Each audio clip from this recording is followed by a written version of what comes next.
And we're live. Hello, everyone. My name is Mark Vini Santos, and this is the Wyrd podcast. Today, with me, I have the author Katie Gerrard. As many of you may know, she's one of my favorite authors of all time. So I'm a bit geeking out, fanning out, but trying to control it. Katie, and I'm going to read now. Katie is the author of Saith the Gate is Open and Odin's Gateways. By the way, the Gate is Open is one of my favorite books ever.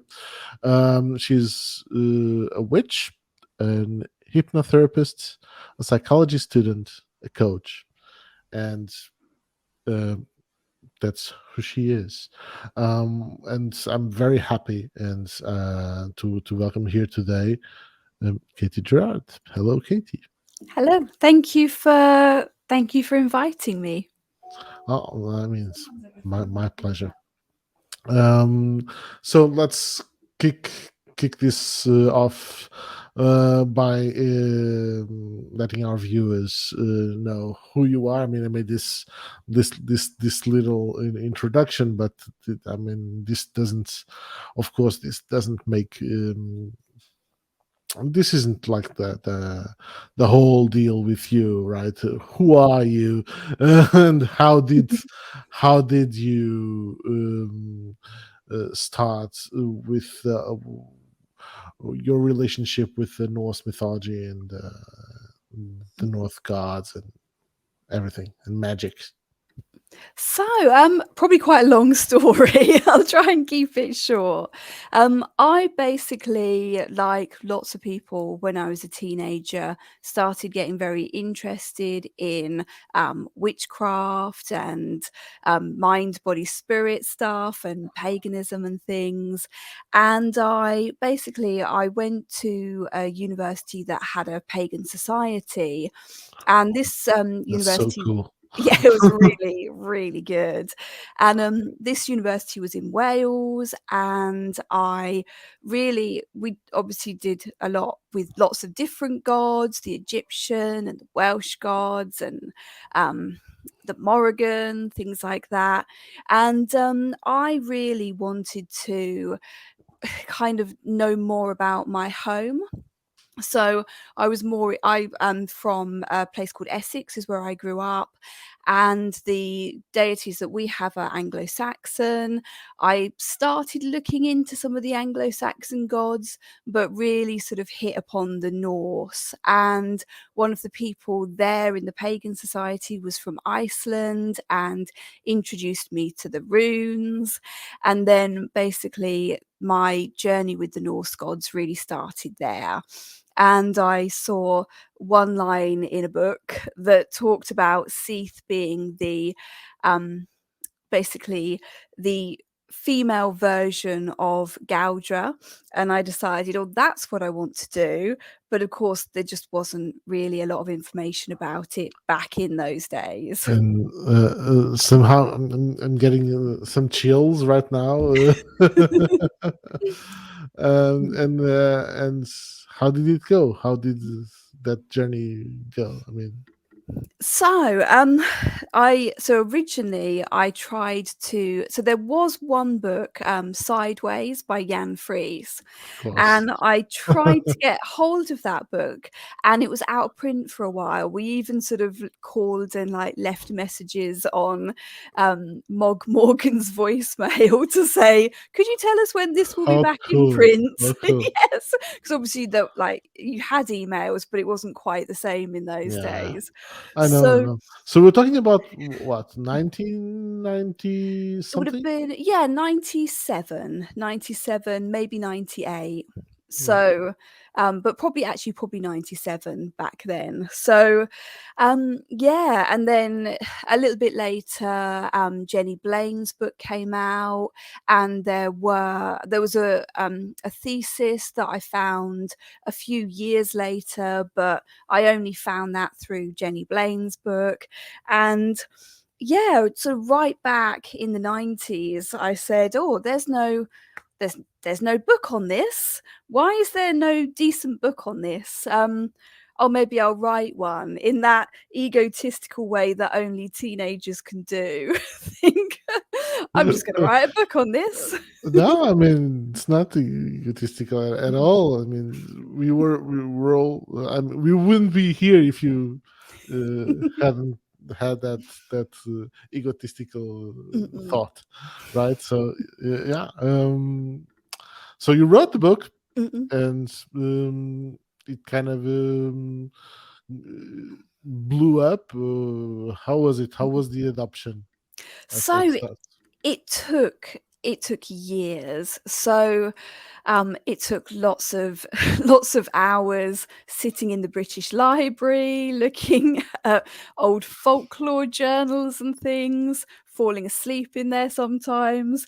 It took lots and lots of practical work as well. So lots of really kind of getting You, people together, making them do trance work with me. And yeah, it awesome. was it was 10 We'll years. we'll get to that. We'll get to the transfer talk Mm, because that's something that I'm very interested into. But yeah, go on, mm, please. mm. So yeah, it took, it took 10 years, and in fact more than 10 years from that point. So um it got to the point, so I'd promised it to my friend as a publisher for years and years and years, and then I immediately kind of arrived at them and went, oh, I did a course on runes, and the notes for the course are basically a book, so do you want to publish this book? And Sarita from Avalonia was like, yes, but where is this Seath book? So Odin's Gateway has sort of just appeared first. And Oh then yeah, I was sort of, really focused to, I must actually finish this book now because it's gone on for years. yeah. It's quite funny. I would like to call the attention of my editor right now. So if he's listening to this, see, I'm not the only one. So Alexandra, good books take time. Mm-mm, I wish. I mean, uh, but the fact is that I am writing a book on runes, and based on the notes from my courses, so as well, mm-mm, which is kind of funny. And actually, the gate is open had a lot to do with the way I see Seath. Um, and I also started by reading Jenny Blind, of course, mm-mm, and the whole swaying thing really, really got into me, and I was like, okay, this might be a different way to get into trance, and the well, my relation with my relationship with the gods and with the whole archetypes of the Norse mythology started gaining another dimension when I read her, and when I read you as well. mm-mm, And for me, as a reader, and this is the part where I'm finding out. For me as a reader, I really feel that your approach to Sith is a more contemporary one, a more open one than most of the authors out there. And this really connects to me because I'm pro uh, operative runology, if you want to call it mm-mm, that. Like it only makes sense for me if it can change your life and if it can help you become a better person mm-mm, and improve your reality. And but this is often limited by many conventions of how it was, mm-mm, and how it should be, and what is uh, neo. and what is old, and what are the old ways, and if it, and the the idea that if it isn't done like in the old ways, it isn't valid. What do you have to say about this? Sorry, I lost you for pretty much all of Okay. that question. I'm sorry. But my question was about doing the thing. There's this current that says if things in magic, in Sith, in runes Mm-mm. aren't done like in the old ways, they're not valid, Mm. right? And what do you think about this? What's your take on it? So, again, this could be a very long answer. So, the We have thing time. we are good, good. So the thing is that we aren't living in old times, and we can learn a lot from what has happened. We can learn a lot from the way things were done, but we know things that they didn't. We do things that they didn't. We live very different lives. And I just think that religion and spirituality is such a personal thing. It's such an important thing within your life that it should be something that is supported and part of everything else. So, I mean, just look at Wicca. So, Wicca 20 years ago, when I first started getting involved with it, suited the time. But there's so much now that is really, really dated and is We all started very, there, right? Didn't yeah, we? yeah. But Wicca is all about polarity. We have a completely different understanding now of polarity and gender than we did then. So, by trying to do things in exactly the same way, using exactly the same ideas, we do ourselves and the traditions a complete injustice. And it's the same with the Norse stuff. We have different laws, we have different expectations. We don't in the UK live in a place where we have to go and live in our long houses and hibernate for 3 months, 6 months of the year. So we have to do things in a way that works for us. Yeah, that would be fun to hibernate for 3 or 4 months. Yeah. But Um, that is, I mean, a lot of the Norse traditions are based around the fact that everything was frozen. And if you think about the whole visitor thing and the Havamal and all mhm. of the laws and things, or they're not really laws, but all of the things that Odin said, they're based on a community that lived in lived lots of winter. So all of that makes sure that you look after visitors, make them feel welcome, is because if a visitor came, they may have to stay for a month. It's just it's a It is very what it is. different Yeah, world. Yeah, I don't need to do that. If somebody comes around my house, they're actually fine to just stay a night, or for like a couple of hours. I'll give them a cup of tea and send them off on their but way. that's what's required from you now. Yeah. Mhm. Yeah, but if I was trying to live by the old ways, then I'd move them in, give them the best place by the fire, lots of food. Probably Uh, don't need to do that.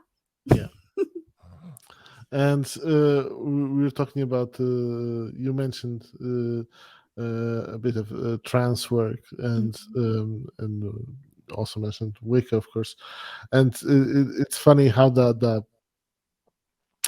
paths are taking very similar all over the world, I guess. I mean, here we and I'm looking at my friends and we do have a friend in Mm, common, which is Andrea Henriques, that I had the pleasure to interview here a couple of months ago.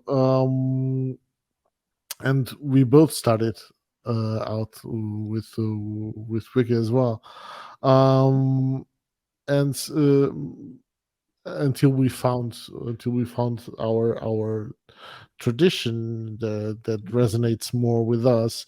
And I mean, I don't. for what I can think of, I don't have any Norse ancestry, but it does resonate with me. So, and I know that there is this current that says that if you don't have any Norse ancestry, you cannot worship the North gods, or you cannot recognize the North gods within you if you don't want to call it worship.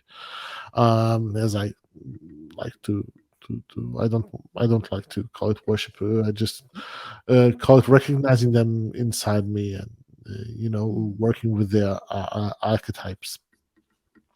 What do you think about this? About people who don't, if people who think that if you don't have ancestry connected to the Norse, you cannot worship the Norse gods. So, I mean, I think we have to really change our view of what ancestry is. So, I've been doing a ridiculous amount of work at the moment with the ancestors, and to just consider the ancestors as being genetic really does them a massive disservice. My ancestors are the people that built my town. My ancestors are the people that were originated, that created hypnotherapy. People like Mesmer, people like Freud, they're my ancestors. My ancestors are the people that taught me witchcraft, that taught me paganism. My ancestors are those who fought for my civil rights. So ancestors are not, for me, just genetic anyway. But when you're looking at, do I have Scandinavian blood? Well, then how far are you going to take that? Because different Norse gods were worshipped in different places of Scandinavia. It's a huge, huge place. Are we talking about the Orkney Islands? Are we talking about Scotland? Are we talking about York? If you come from York, do you now have Norse ancestors? They were a group Or of even people. Iceland. I mean, Iceland, yeah, Ireland. So, I mean, I just I think we really need to move beyond that. And it's really difficult, because obviously I also believe that if you don't have direct ancestry with Native American people, you shouldn't use Native American stuff. So, these two things kind of almost contradict each yeah, other. But I don't really feel that the Norse society has been discriminated against and oppressed. So therefore, whilst I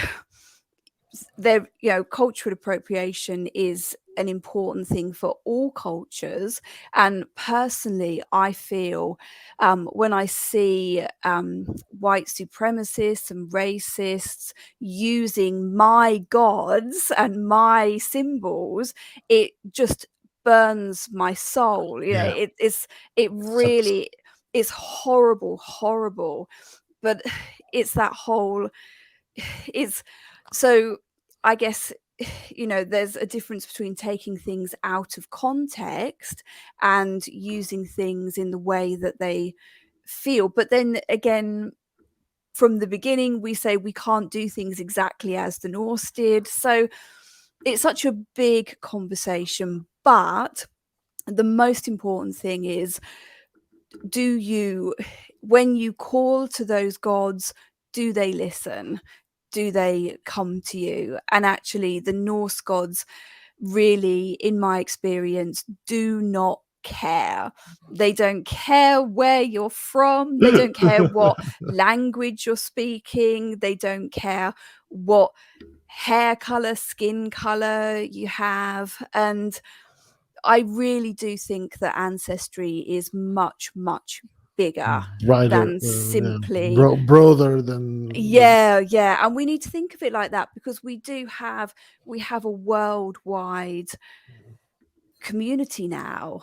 And the Vikings traveled a very, very long way. They did go down to Oh, the they North Africa, yeah, to the Middle East. They and they went, were here in Portugal as well. they were in Portugal. They were, so how do we, yeah. They conquered Sintra, by the way. They conquered Sintra 50 years before Mm-mm, Dom Afonso mm, Henriques, which was our mm-mm, first king. mm, So yeah, maybe and have this deep connection with Sintra, and that's a mm-mm. place where I teach. Have you ever been to Sintra? No, no, I'm a really bad traveller. Uh, So have you there's ever not been to many. Portugal? No, I haven't even been to Portugal at all. Okay, so you're invited. You're invited Mm-mm, to come to Portugal and to Sintra, and to stay at my place for a couple of mm-mm, nights. You know, in your family. Like you mm-mm. don't have to stay for a month or two. Can do a few days. A few days, I could offer you a cup of tea. Mm-mm.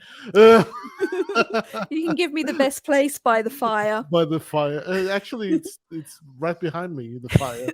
There we go. Yeah. Um, but yeah, you're absolutely invited to come to Portugal and to. I'm sure Andre already Mm-mm, did that invitation, but I'm just extending it. mm-mm, And but continuing with our conversation, and we're talking about we talked a bit about trance, and in one of the interviews that I also had the pleasure to do here was with Diana Paxson, mm, and we talked a lot about trance because it's also a subject that I care a lot about. And she was making this connection between Umbanda and the trance work that's done in Umbanda mm-mm, and the trance work mm. that is done in Sith circles. Um, and how was your journey? How did you discover that your version? Because I do believe that everybody Mm-mm, has their own version of trance work. How did you encounter that your version of your trance work, and um, how did it came to be? mm-mm. So again, A very, long, a very very long long. answer. Everything's got a Yeah. long answer. So, yeah, I mean, so one of the first things I did when I wanted to find out about Seath was I looked for other people that were doing it, and a friend of mine actually printed off the webpage of Hrafna, which is Diana Paxson's group. So where they were talking about trance and showing how you could go into a trance state, we obviously looked at trance in that way. Um, but as a as a Wiccan, I have experience with trance in different ways within the circle. But I think this may be something that's not spoken about very often, but I feel I need to kind of recognize it within myself, is that as somebody who is neurodiverse and who experienced some developmental trauma, I think that my ability to go into trance and to really use it well and to show and help others go into trance is due to the ease that I have moved in and out of dissociative states from childhood, basically. So it's something we don't really talk about that much. And I really didn't consider at all until I started doing hypnotherapy work and Oh, started training. I'm a trauma professional, I'm a trauma practitioner. I work with trauma. And it was only when I started learning this and the psychology that and is very interesting. I never thought of it mm, that way, but it makes a lot of sense even to me. As yeah. you can imagine, that. I mean, yeah. Please do keep on. Mm, It makes it's starting to make a lot of sense to me now. mm, mm. And you realized this when you started working with it, when you started working with trauma. Mm. Um, Yeah, yeah. So when I started learning psychology and trauma and sort of looking at things like personality disorders and neurodiversity and was doing some training in these areas, I just sort of realized that actually, we always talk about witchcraft and paganism as being a healing path, and that it attracts people who maybe are looking for that level of almost attachment and connection. People will refer to their magical groups as their chosen families.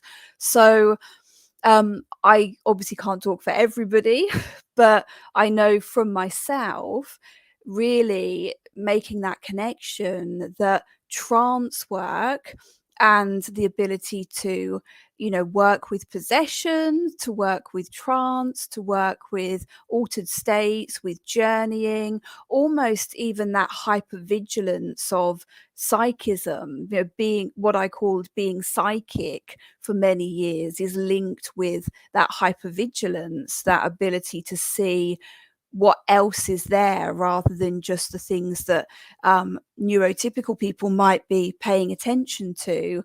So yeah, I feel that it's important for me to acknowledge that and to say that my journey with trance is bigger than simply turning up and someone teaching me how to be possessed by a deity.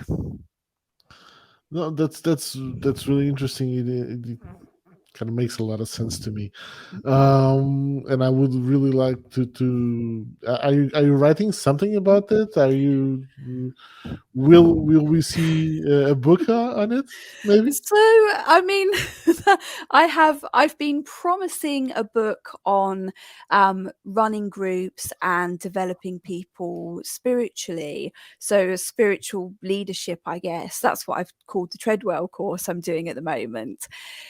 So, I've promised this book for, again, about 10 years, Hmm. but I it's wonder never. those notes from the Treadwell course might turn Mm. into something, right? Yeah, yeah, but it's so much information, and every month it seems over the last couple of years I've learned something else. And it's again like the Seath book where it will never be finished because it's so important. This work is always being done. I'm always learning more things. So Mhm.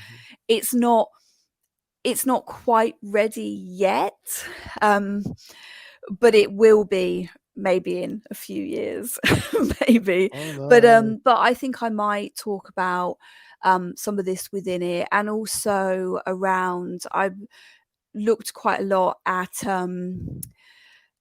so I've looked quite a lot at attachment and the concept of secure attachment, and how. So I'm doing my master's thesis at the moment, and Hmm. I'm looking at the way that we as pagans attach to deities, and how as polytheists, some of us, me included, will choose to work very, very closely with one deity, even though I have the whole pantheon and the whole cosmos of all the other pantheons of deities to choose between.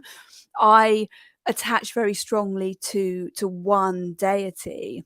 So Which what is, does that can we know? Freya, obviously. Obviously.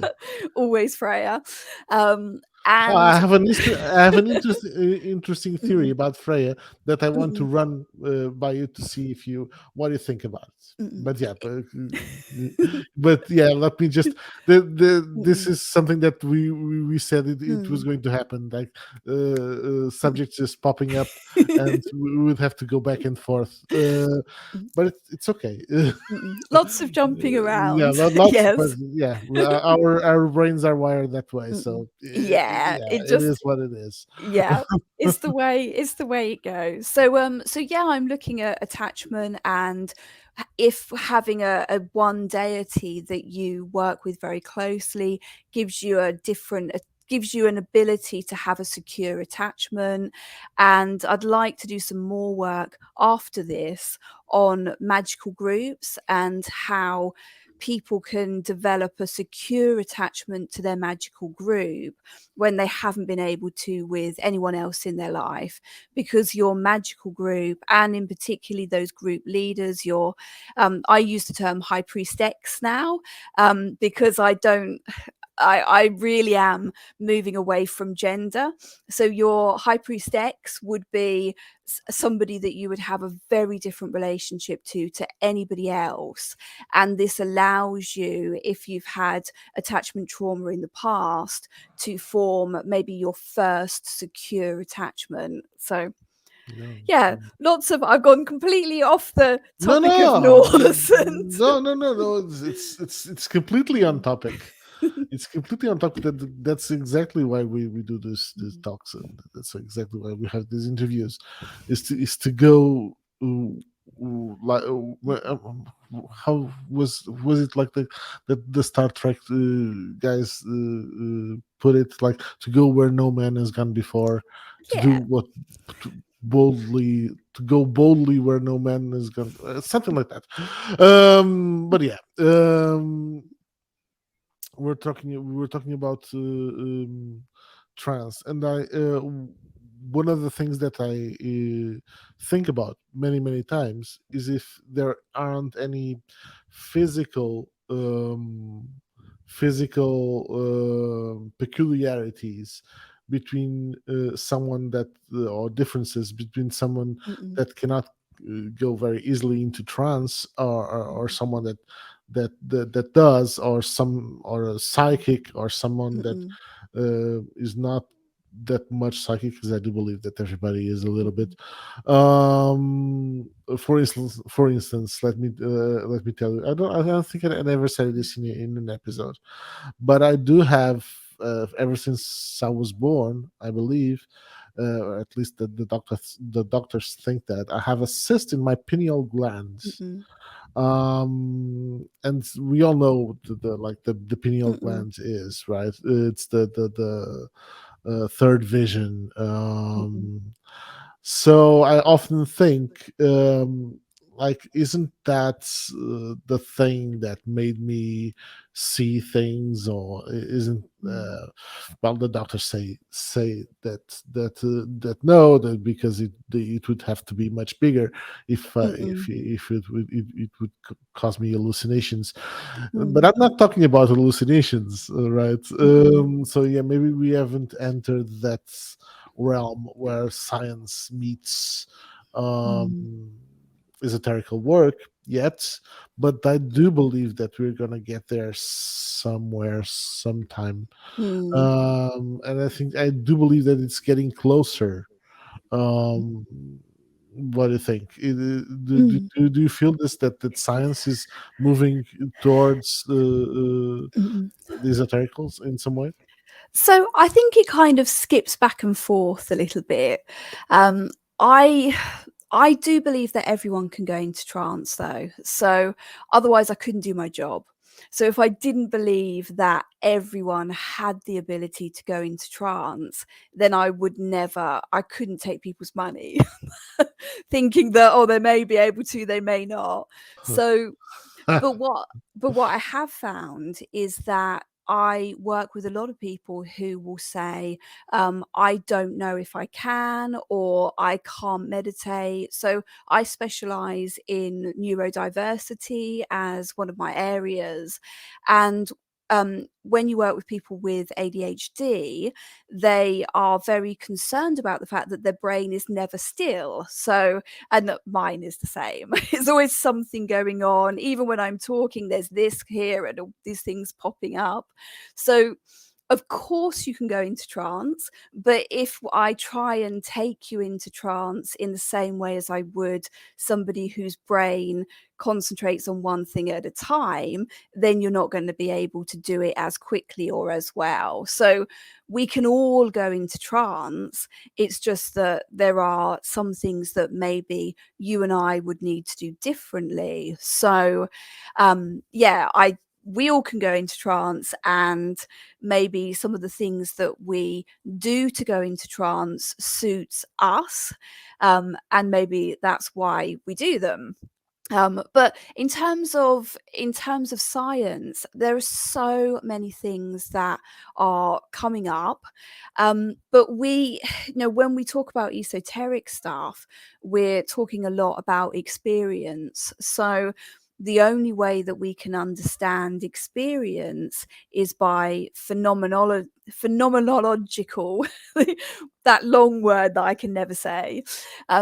This kind of research, all we can do is ask people what their experience is and learn from that. So it's very, very difficult. We do have MRI scans now that we didn't in the past.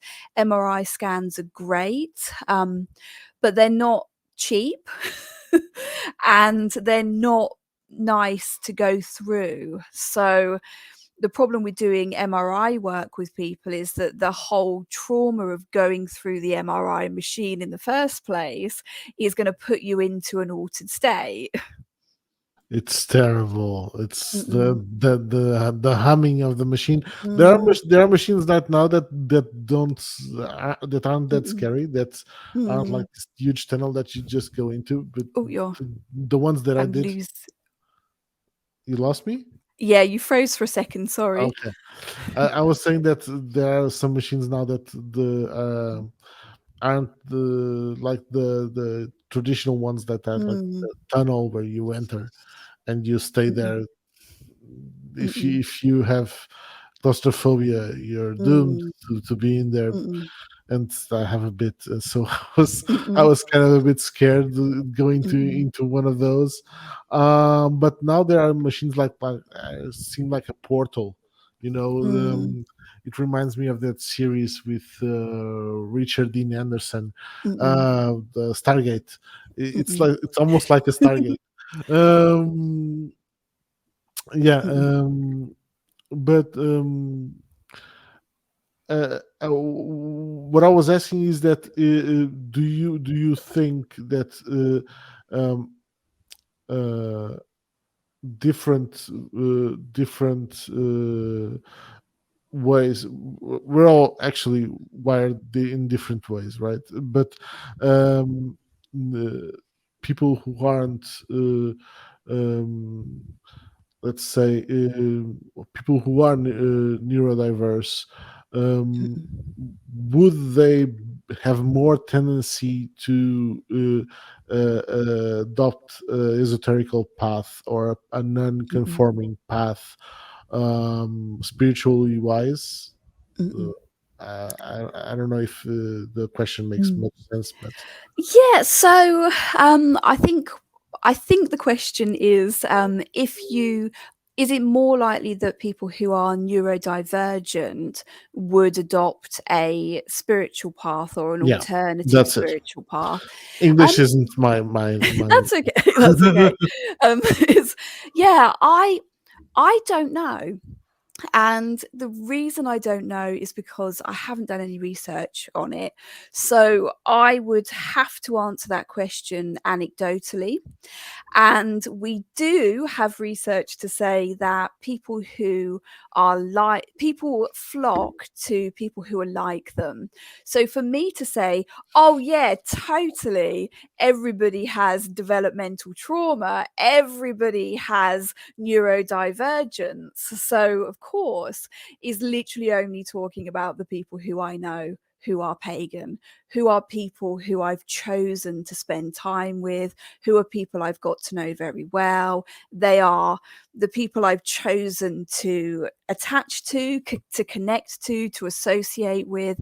So I couldn't really judge, because I am literally have brought people around me who are like me. So unless there's real proper research and unbiased research, so then who does it? Is it done by people who are pagan, who aren't pagan?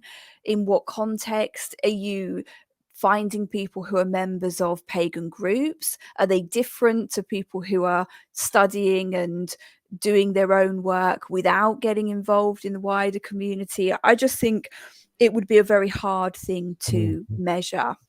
So Yeah, that doesn't there's really so much answer. work to do around this. There's so much work to Mm-mm. do. Yeah. Yeah. And more people are doing it, but um, obviously as a as a psychology student, I have one thesis. And then I'm speaking as a former journalist. Okay, so mm-mm, so so the mindset is much different from a researcher and a mm-mm, journalist. But yeah, it's something that I mm, always think of, and I wonder if you know. mm, Okay, I was looking at the time, and I usually ask my mm-mm, uh, people I invite to prepare a story. mm-mm, I don't know what story you chose this time. I don't actually know. I usually ask, oh, mm-mm, what story did you choose? This time I let you mm-mm, completely choose by your own. mm-mm. But and how much time do you think it's gonna Mm. take you to tell that story? I could do it in a couple of minutes, I guess. Okay, I can. Yeah, no, I was just because I Mm-mm, also wanted to run mm, my Freya thesis through mm, you, mm, because I don't have mm-mm, much. It's a chance that I have to run this thesis, mm-mm, but I think we're gonna go mm-mm, to the story first, and mm-mm, we'll go to then mm, to talk about Freya, which is also one of mm-mm, my favorite subjects to speak about, mm-mm, and we'll leave that for later. I wonder if the story involves Freya mm-mm. as well. Um, Sort of, maybe Ah, complex. So is it isn't about Freya's wedding with the giants, and no, the the no, the no. the the, the Mm-mm, Thor getting into Freya's dress. mm-mm. Not that Oh, one. I love that one. Mm-mm, Okay, I'm gonna give you the mm-mm, stage, and please let us know what the story mm. is. Oh, S- wait! I just gave myself the stage now. This is this is the question. So yeah, my favorite of the Norse myths is very short. It's the story of how Hyde came about. So lots of Seath workers, lots of Volvers took the name Hyde. And basically, there was a war between the Aesir and the Vanir, and they swapped hostages, or they took hostages from each other, or they, I guess, swapped people anyway. And the Vanir sent the goddess Gulveg. So Golveg sometimes is referred to as a face of Freya, but I don't know. I tend to think of them as different. But so Gulveg Okay, was. Oops, sorry. that is my theory, but yeah. I think of them as different. But so Gulveg basically was, I can't remember quite why. I don't think it's ever really given the why, but they tried to burn her. So they put her through the flames 3 times, and she basically became Hyde. So she became wise. She became somebody that had special skills, witch powers. So she became the the all-knowing Volva Heiðr. And I really love this story because I think of it as being, you can go through things in life, you can go through challenging experiences, or even, initiatory experiences, and then how you step out, you may not be Gulvig anymore, but you're Heiðr, and who doesn't want to be Heiðr, right? So I love Heiðr as a story of transformation, basically. I mean, that's great because that's precisely the story where I was going with my Freya theory, Mm-mm. but I have more layers to it. Okay, so I'm not now. I'm gonna try to convince you. Mm-mm. No, I'm not going to try to convince you, but I'm just Mm-mm. going to give you my view on it, which is Gulveig. Mm-mm. She liked shiny things a lot. She Mm-mm. liked golds a lot, and when Mm-mm. she goes, she's used as a sort of a weapon from the Vanir Mm-mm. to against the Aesir, right? Mm-mm. And we all know that Freya was also a Vanir. Mm-mm. So there's this connection. And another connection is that um, it is said that when Odin tries to burn Gulveig, and Mm. she doesn't, she because she was mastering Sith, Mm-mm. um, the three Norns come out of her. Mm-mm. Uh, well, one for each time he tried to burn her, Mm-mm. right? So he tried to burn her three times. So we have the a birth of. We don't know if they're talking about the Norns or Verdandi Mm-mm. in school, but they're talking about Norns. Mm-mm. Um, and then there's this transformation that turns Gulveig into Hyde. Mm. That I do believe that it's the beginning of the transformation into what we know as Freya. Um, Not only because of the origin, but because I also believe that there's the transformation of Freya into Frigg. Mm. And why do I say this? Because of the know the name. I know the name in German of the object, Virtel, Mm. the thing where they do the threading of the Mm-mm. destiny. Oh, the spindle. The spindle, yeah, the Spindle. spindle. Mm-mm. So the spindle is usually passed on from mothers to Mm-mm. to to their children. So when we say that Frigga threads and then gives Mm-mm. the Wyrd to the Norns so that they can create the web of Wyrd of Wyrd. So I don't never Mm. know how to call it, and I called my podcast. And I called that my podcast, but yeah, Mm-mm. we'll never know how to pronounce this because I've heard pronounced in so many ways. But yeah, my point is that it's passed from mother to daughter, and so for me it makes sense that Frigga passes on to the Norns as a mother would pass it on Mm-mm. to a children to a child. Of course, this also makes sense with the fact that Frigga is seen as the mother archetype. Mm-mm.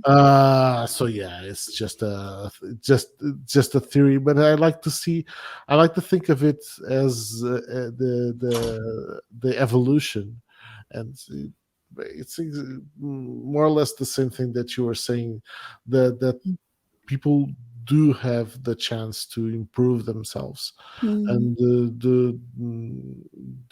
they have the chance to become a better person, and even if it's through one story, Mm. Mm-mm. or through my elaborate theory. I do believe that that's the goal, right?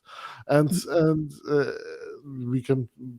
we go into circles, and we get back to the beginning, where I was saying that uh, what matters is that you can improve yourself. What matters Mm, is the operativity of the runes, mm, or the operativity of Seath, or whatever you want to call it, of magic in the end, mm, right? The ability to change the world around you. mm, mm, Um, so just to finish this off, Katie, do you have any courses, mm, workshops you want to mm, announce? mm. I hadn't really thought about hadn't really thought about that. So I am sort of so I've got the Seath course that's starting at Treadwell's on the 4th of May, which is alongside Andre Henriquez. If I've pronounced that right, probably not. No, but it's okay. But it's okay. No one's going to judge me. Yeah, no one's So going to judge you. yeah, so that's happening on the 4th of May, and that's a 4-week course. I also run a so it's a sort of pagan online mood stroke self-development group stroke meditation group stroke sort of magic group called Benu's Table, which runs online. It's basically it's the last Sunday of every month. So we explore a different theory or a different subject each month. And what I've been doing is basically sort of splicing psychology theories with spiritual concepts or with gods or with things from Mhm. mythology. So last month we worked on polyvagal theory and the concept of nature being healing. So we did a whole like how nature heals via polyvagal theory. And this month we're going to look at the higher self. So that's on Okay. the 30th of so that's next Sunday, basically. And we're going to look at the concept of the higher self. So that part of us that knows the bigger picture.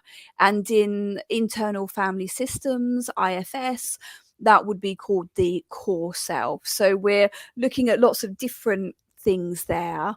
And in May, we're looking at the web of Wyrd. So Oh, I am in true me style butchering this and looking at the web of Wyrd as a concept of timelining. So in NLP, we have the idea of timelining. Tad James took it a step further and made it timeline therapy. So basically, where you look at the things that have happened to you in your life and you use a way of basically identifying these and looking at how to heal from the past and how to change your future based on what happened in the past. So it splices almost perfectly with the web of Wyrd. So I personally interesting. look at the web of Wyrd to help me understand both the past and the future. I do lots of work with the web of Wyrd in trauma work. So basically, I'm splicing timeline work with the web of Wyrd, but So, it and if works well. I believe so, and if people want to join, what can I do? What can they do? So it is the website address is benustable.org. So that's benustable.org. And the website will have tickets. So it's free, but so the tickets are free, but I do also have paid for tickets if people want to contribute. So the paid tickets are voluntary if you prefer to pay, and that just helps me to pay for the website and Zoom and things like that. Okay, very cool. And the other course on Mm. Treadwell. Oh, that's so you need to go to Treadwell's London, I think the email address, the website address is, but it's Treadwell's Bookshop. So it's TreadWells. and all the tickets are on there. So if you Cool. go to the website, and then I think it's classes and events, and it'll have all the things that are coming up there, and they have lots of really amazing courses on there, so it's worth looking at even if you're not interested in Seath. And later in the year I'll run some more courses, but I just ran one on the ancestors, and I'm currently running one on spiritual leadership, but those are both started, so you can't book those. Okay. Okay. So maybe I'll see you on the 4th of May. Uh-huh. Maybe. Thank you very much, Katie, for accepting my invitation for being here today. It was a lovely talk. I have so many other subjects to speak to you about, and I guess we'll have to find a way to do it, even if it's going to the courses, or just sending a pigeon or something like that. um, so I'll see you guys. Well, next month, I hope. So the hope, the goal here is to have an episode of the Weird podcast come out every month. So hopefully next month I will have another guest for you. And Katie, thank you very much once again, and see you around. Excellent. Thank you very much.